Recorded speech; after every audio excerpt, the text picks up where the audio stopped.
Eastern Visayas at Mindanao patuloy na nakararanas ng malawakang matitinding pag-ulan ngayong araw. Inaasahan magtuloy-tuloy pa rin ito maging sa susunod na 24 oras. Pinag-iingat sa posible parihig malawakang baha. Nalalabay pa rin ang Northern Luzon hanggang Southern Luzon. Magiging mas maulap tayo ngayon bunsod ng trap ng sapasap na ito kasabay na rin ng shear line na umiiral sa may bandang Southeastern Visayas at Mindanao. Ginaw pa rin ng amihan, ramdam pa rin sa buong bahagi ng Luzon.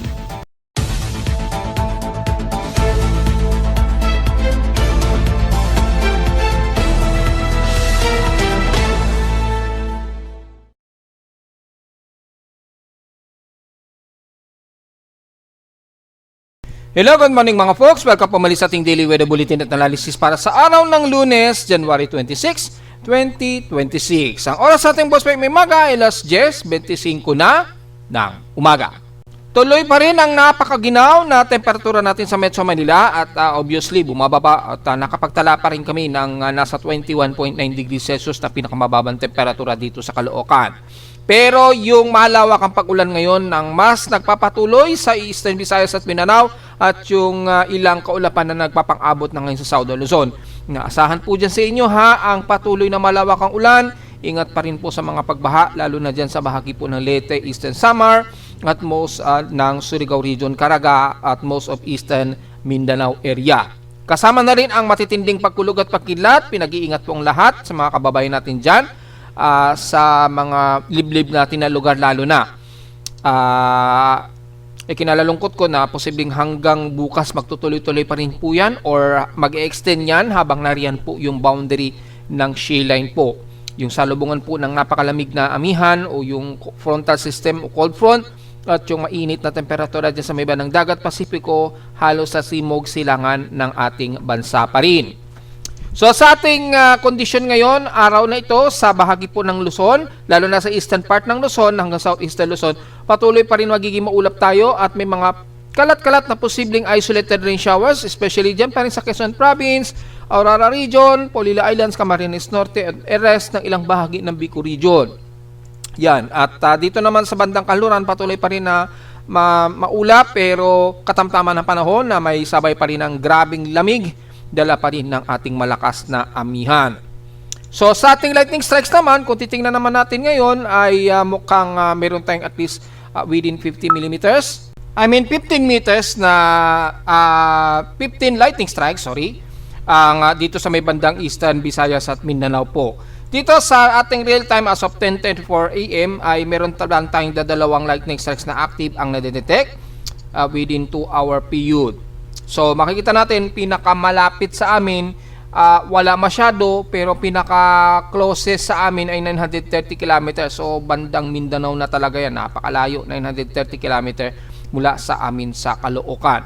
So mapapansin ninyo sa entire ng bansa ay halos dito lamang yan sa may bandang timog silangan ng Visayas o Southeastern Visayas at Eastern Mindanao lamang na may pagkulog at pagkidlat. Pero tuloy-tuloy na nadedetect yung cluster ng pagkidlat. Yan, makikita naman dito, nagkakaroon pa rin ng plunging ng detection ng pagkidlat. Yan, makikita po dito. Ang huling records ay nasa 119 lightning strikes. Sa karagatan naman ito sa may bandang Southeastern Visayas at Mindanao, kung saan nandyan yung pinaka-boundary ng shear line. So, tuloy-tuloy pa rin po tayo mga folks. So, dito naman sa Luzon, wala naman gano dahil sobrang baba ng temperatura natin. Hindi masyado nakakapag-accumulate ang mga lightning strikes sa ngayon. Sa ating thunderstorm watch, ayon sa Data PD Pag-asa, 10:04 AM po ito ay nakataas sa Misamis Oriental, Misamis Occidental, Bukidnon, Lanao del Norte. Within 12 hours daw ang extended forecast yan. So very obvious naman yan sa Mindanao area. Sa Visayas naman, ang most of eastern sections sa Leyte, Southern Leyte, Biliran, Eastern Samar, yan. Umaabot din daw sa Cebu, Siquijor, Negros Oriental, at Negros Occidental kasama na ang Bohol sa may mga monitoring ng thunderstorm watch dyan sa Visayas area. Sa aming current condition, overcast pa rin, tuloy-tuloy, gloomy, haze at partly cloudy pa rin. Makikita naman sa ating live CCTV na stationary lamang dahil sa saturation ng ginaw at maulap na panahon natin sa Metro Manila kasabay ng malamig na simoy ng hangin. Sa labas ng presyo na itala ng weather station, kininang 4:28 AM, nakapagtala kami ng lowest of 21.9 degrees Celsius, pinaka-lowest yan since kahapon. At pinakamataas namin kahapon na itala 29.4 degrees Celsius, kahapon ito ng hapon at 3:09 PM. Yung pinaka-lowest 4:28 AM yan ng madaling araw kanina. So yung aming heat index so far natiling mapakababa at 33.4 degrees Celsius lamang. So wala tayong muna magiging forecast muna. Sa PXC Simpson Pass 24 hours nangunguna pa rin ang Zamboanga Peninsula sa may pinakamainit na air temperature na 35.3 degrees Celsius. Sa Baguio City ay napakaginaw pa rin talaga na 12.4 degrees Celsius na pinaka-lowest. Tingnan ngayon natin sa ating almanac sa nationwide monthly average kung updated na po si Pag-asa.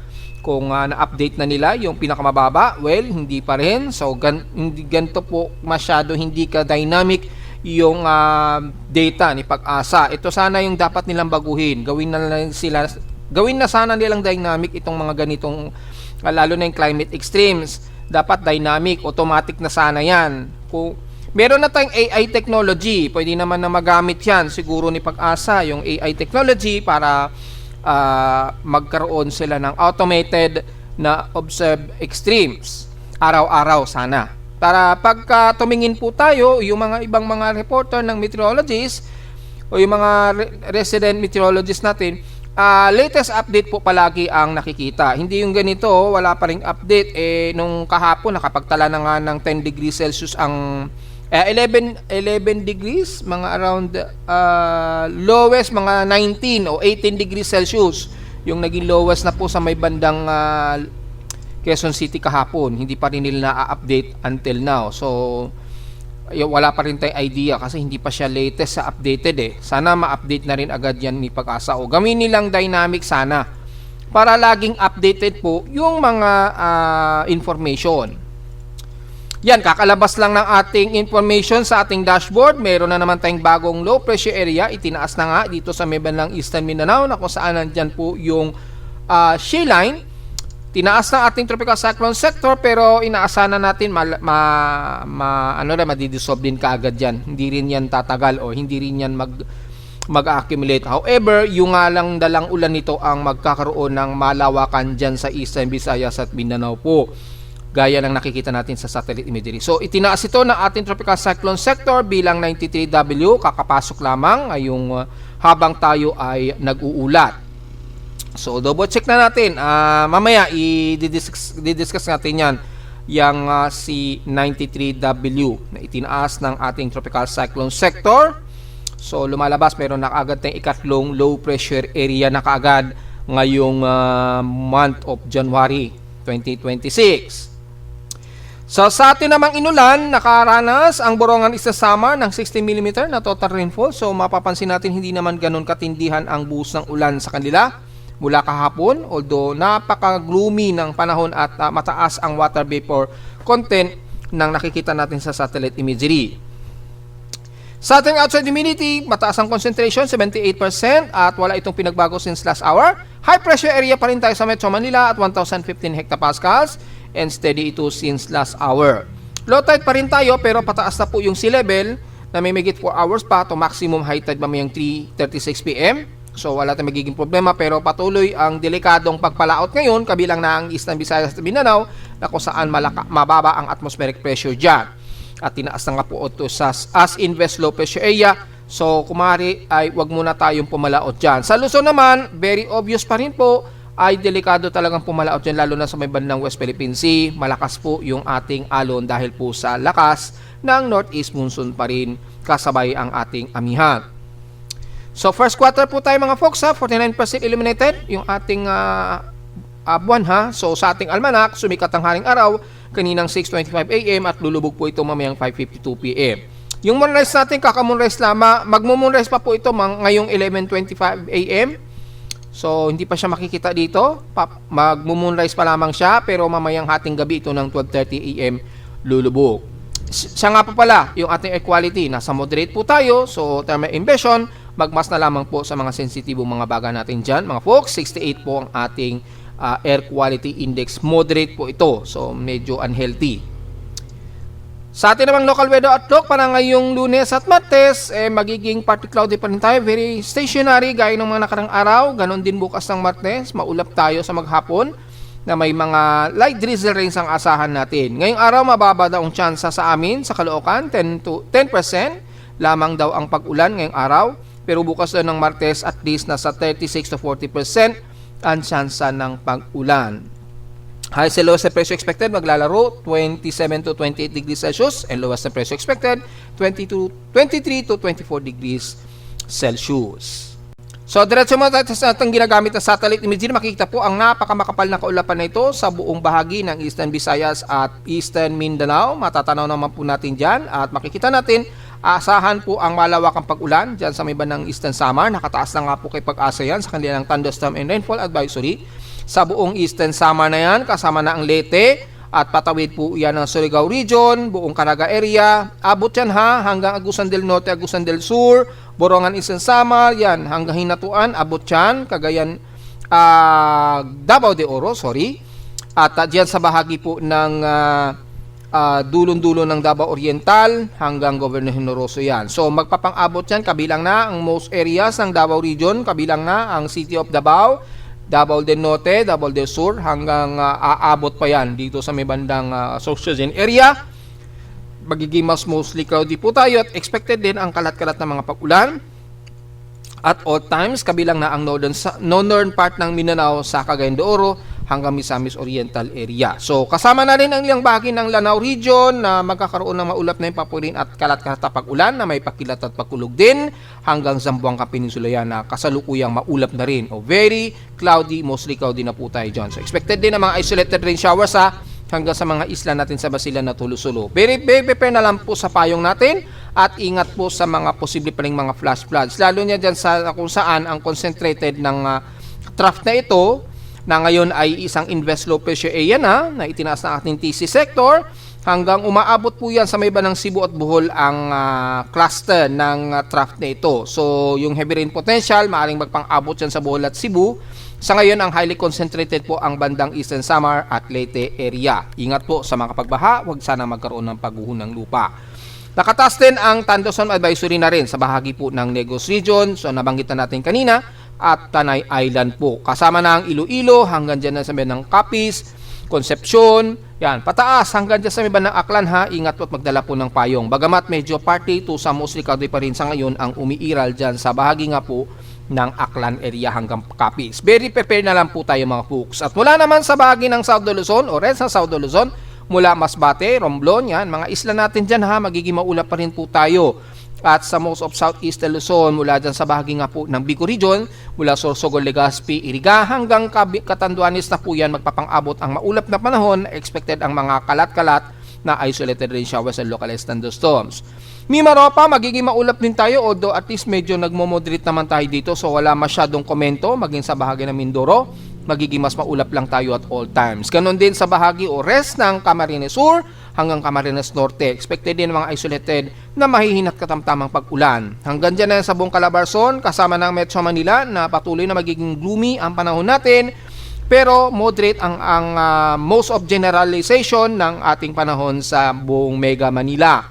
Hanggang Central Luzon na yan, hanggang extreme North Luzon na magiging katamtaman pero partly to sa mostly cloudy at all times ang aasahan natin at magiging mahamog tayo pa rin dahil po sa patuloy na amihan. So wala tayong masyadong komento sa nalalabi naman sa maliban na lamang sa kung saan nasasakop ng trough na ito dahil sa shear line at pinagsama na rin ng mababang atmospheric pressure sa Eastern Visayas at Northeastern Mindanao o most of Eastern Mindanao na rin. Dahil na rin sa lawak na rin ng trough na ito. At dahil na rin sa patuloy pa rin na shear line natin na nagsasalubong pa rin kasi yung ating amihan at yung easterly trade wind na mainit dito sa may bandang timog silangan ng bansa. At dahil nga dyan, bumababa yung atmospheric pressure dito sa may bandang Eastern Visayas at Mindanao na tinaas na nga po ng ating tropical cyclone sector bilang 93W invest na. Pero not necessarily o napaka-unlikely magiging isang aktibong low pressure area ito o malakas na bagyo. Ulan ang magpapadala sa atin ng magiging problema rito, posible ang mga malawakang baha. So yun na lamang po ang paghandaan natin mga folks. Bagamat itinaas ang aking tropical cyclone sector, pero dito sa ating tropical cyclone advisories and forecast, sa ngayon hindi pa itinataas ng Joint Typhoon Weather Center. Pero dito kay Japan Meteorological Agency, I think kahapon pa siguro itinaas nila ito as shallow low pressure area. Ayan. Kaya tinawag na rin na Invest 93W ng ating tropical cyclone sector ngayong araw. At within next 24 hours, yan. So, manatili siyang stationary low pressure area o INBES according kay Japan Meteorological Agency. But within 48-hour period ay mukhang aalisin din kagad dahil magre-remnant lang din to, magre-remnant low. So, unlikely talaga ito magiging aktibo o malakas na bagyo. Bumababa lang yung atmospheric pressure niya or nagiging accumulated lamang na remnant low, yung tropical wave niya. So, wala naman tayong magiging forecast sa ngayon. Sa ngayon, wala pang itinataas si JTWC, Joint Typhoon Weather Center, pero anytime ngayong araw, itataas na rin nila yan dahil sa ating Tropical Cyclone Assessment Monitoring, sa ating Tropical Cyclone sector, sa computer generated natin, katataas lamang ngayong 8 o'clock, base na rin dito sa ating dashboard, ay itinaas na as Invest 93W. So, susukatin natin kung ano ang layo niya o yung distansya niya. Nagpa-503 yung server. So, nagkakaroon ng problema sa returning ng data. Hindi natin maintindihan. Bakit? Sa web provider yan malamang. So, kung titingnan natin, sa Southern Hemisphere, patuloy pa rin ang malawak ang mga tropical wave dyan, tropical cyclone. At sa West Pacific Basin, itong si 93W. So, hindi pa siya nagre-regenerate dito sa mapa. Hindi natin alam bakit. So, malamang itinaas lang siguro nila ito pero wala pang coordinate siguro sa mapa. Wala pang latitude and longitude na nilalabas. Kaya siguro wala tayong nakikita dito. Pero maliwanag naman sa ating tropical cyclone forecast and advisories ay dito yan sa may bandang Eastern Mindanao na kung saan ay makapal ang kaulapan na may dalang malawakang pag-ulan yan. Malamang yan ay yung sentro ni 93W, yung trough nito na may dalang malawakang pag-ulan. Very obvious naman po sa satellite imagery. So, since unlikely naman itong magiging malakas na bagyo, so ulan lamang ang magiging dala nito. Walang masyadong cyclonic intensity o cyclonic effect sa Eastern Mindanao at Eastern Visayas. Ang pag-iingatan lang talaga natin yung magiging ulan na dala po nito mga folks. So, yun lamang po. Wala tayong magiging measurement muna. Pero kung susakatin kasi natin, mga around estimated lang yan. Mga around mga 132 to 150 kilometers east ito ng Surigao del Sur o Surigao del Norte, ang approximate range. Pero dahil malapit na sa kalupaan ng Eastern Mindanao, unlikely na talaga itong magiging aktibong low pressure area pa. Yun lamang po, paghanda natin, mag-iingat po mga folks. At kung i-double check naman natin yung magiging forecast niya mula sa ating Global Forecast Assessment Monitoring. Yan, so makikita natin ay yung pamumuo lamang ng trough dito sa may bandang Eastern Visayas at Mindanao dahil sa shear line natin, bumababa yung atmospheric pressure, nagiging remnant low tuloy, kaya itinaas as Invest 93W. Pero mapapansin natin dito, likely magre-remnant low lang din kaagad dito sa loob ng 24 oras. So, aalisin din kaagad yan na ating tropical cyclone sector, siguro within 48-hour observation. So makita naman natin sa GFS multi-simulation ng forecast nito, maging kay ECMWF, ay mapapansin natin ay mababang atmospheric lamang dulot ng shear line. So ulan lamang talaga magdadala dyan at wala tayong inaasahan talaga na sama ng panahon na matatanaw dito. Wala So remnant low lamang yan, bababa lamang yung atmospheric pressure, mag-i-indicate siya as Invest, and then sa loob o sa susunod na 24 oras ay expected aalisin din yan kagad ng ating tropical cyclone sector. Dahil wala namang initially tayo na magiging forecast dito na aktibong low pressure area development, wala, maging sa extended forecast niya. Magkakaroon lamang ng convergence, syempre magkakaroon ng mataas na vorticity, pero much unlikely ay hindi ito magpe-persist na magkakaroon ng low-level convection at magtutuloy-tuloy. Makita natin, buhaghag din yung probability cyclonic niya. Napaka disorganized, very disorganized maging yung kanyang vorticity dito. Yan, yung kanyang tropical cyclone convergence divergence, very disorganized din. Ayan, makikita natin. Kalat na kalat. So very unlikely talaga ito na magiging isang aktibong low pressure area. So wala tayong masyado magiging komento pa rin dito mga folks, despite na itinaas ng ating TC sector as Invest 93W. So ipapost pa rin natin yan sa ating Facebook page, yung latest update nitong kay 93W, since naging Invest low pressure area na rin siya, na maaring kalaunan ay aalisin din kagad yan. Antayin lang natin lumabas doon sa mapa yung pinpoint ng location, dahil hindi pa lumalabas yung latitude and longitude data. Baging sa ating fail-proof data ay hindi rin ilalabas, pero very obvious naman dito sa kaulapan nito ay nandyan yan sa silangan ng bandang Visayas at Mindanao ang layo. Mga around 150 km to 250 km ang layo niya, yung lokasyon nitong Invest low pressure area. Yan. So wala po tayong magiging problema sa magiging cyclonic effect niya. Ulan lamang ang magdadala ng posibleng malawakang pagbaha dyan sa binanggit natin sa Eastern Visayas at Mindanao. So hanggat nandyan po yung ating shear line, magtatagal pa po yung malawakang pag-ulan dyan. Kaya very ready po at maghanda po ang lahat sa posibleng flash floods, at wag naman sana magkaroon ng mga landslides. So sa flood advisories mula sa data feed ni Pag-asa sa kanilang mapping range ay makikita natin naka-heavy rin po ang buong Samar Region at Leyte. Ganon din sa most of Northern Mindanao at Northeastern Mindanao, nakataas po. Sa red notice ang area na yan, at moderate naman sa bandang Bicol Region o most of Southeastern Luzon at the rest ng Central Visayas. So makikita natin dito yung malawakan nito ng flood advisories. Panag-iingat po ang lahat mga folks, dahil na rin sa tuloy-tuloy ng pag-ulan dyan, lalo na sa paligid po ng Surigao Region at southern part ng Leyte at Samar area. Yan, mag-iingat po ang lahat mga folks, dahil nakataas na ngayon sa advisory monitoring mula rin sa data feed ni Pag-asa, which is binasa natin kanina yung mga thunderstorm and rainfall advisories. So mag-iingat po ang lahat. Samantala sa ulat lindol natin, wala naman tayong bagong malakas-lakas na panginig. Tuloy-tuloy lamang yung cluster ng mga aftershocks dyan sa bahagi ng Sultan Kudarat pa rin po mga folks At mula sa data PDP box mula kaninang madaling araw ay wala namang naitala na magnitude 4, pero tuloy-tuloy pa rin ang aftershock sa may bandang Kalamansing Sultan Kudarat. Yan, maging sa bahagi pa rin ng Bogo Cebu at bandang Manay Davao Oriental. So kung titingnan natin dito ay patuloy pa rin nadadagdagan yung cluster, pero wala naman tayong latest na magnitude 4 pataas na naitala. So diretso agad tayo sa ating historical earthquake data para mabilang natin kung ilan na ang total earthquakes natin ngayong araw. At tingnan na rin natin kung ilan na po yung total earthquakes sa may bandang Sultan Kudarat area. So for January 2026 ay nasa total of 1,050 na po yung earthquakes natin. 991 dito is magnitude 2.0 pataas, 50 sa magnitude 4. So mukhang wala tayong nadagdagan na latest na magnitude 4, 7 magnitude 5 at 2 magnitude 6.0. So patuloy pa rin ang aftershocks dito sa may bandang Sultan Kudarat. Tingnan natin kung ilan na po yung clustered earthquake sa paligid. 272 na raw ang total earthquake sa paligid ng Sultan Kudarat.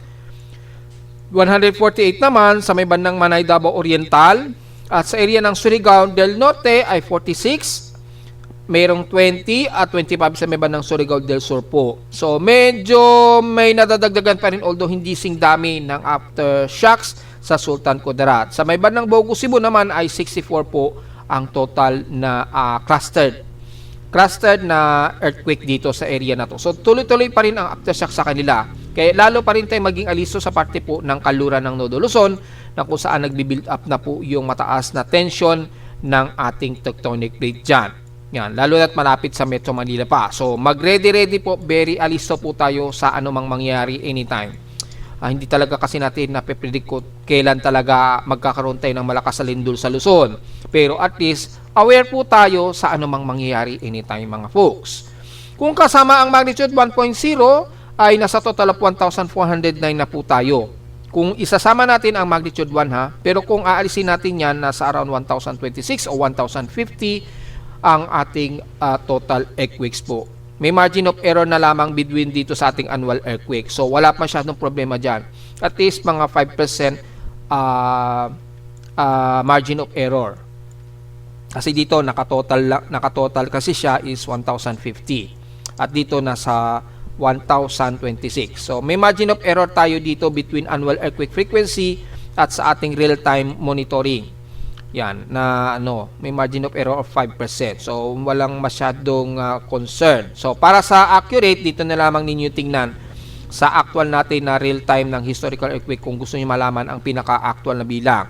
Pero kung kasama ang magnitude 1.0, nasa total of 1,409 na total earthquakes na tayo for January 2026. At narito naman ating 3-day weather forecast para sa araw ng Lunes, January 26, 2026.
At hanggang dito na po ating daily weather bulletin at analysis para sa araw ng Lunes, January 26, 2026. Huwag pong kalilimutan na mag-like, share, subscribe po sa ating YouTube channel at visit lamang anytime sa ating website na www.bimoweather.com para sa ibang detalye gusto malaman na hindi natin isama ngayong magtatanghali na sa ating report.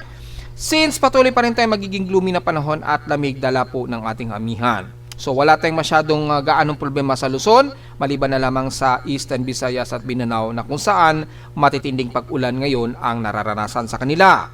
At visit lamang sa ating website sa gusto malaman pa rin pinakanahin na may events mula sa reading na ating aparato sa Caloocan at sa data feeds mula sa iba't ibang weather agencies.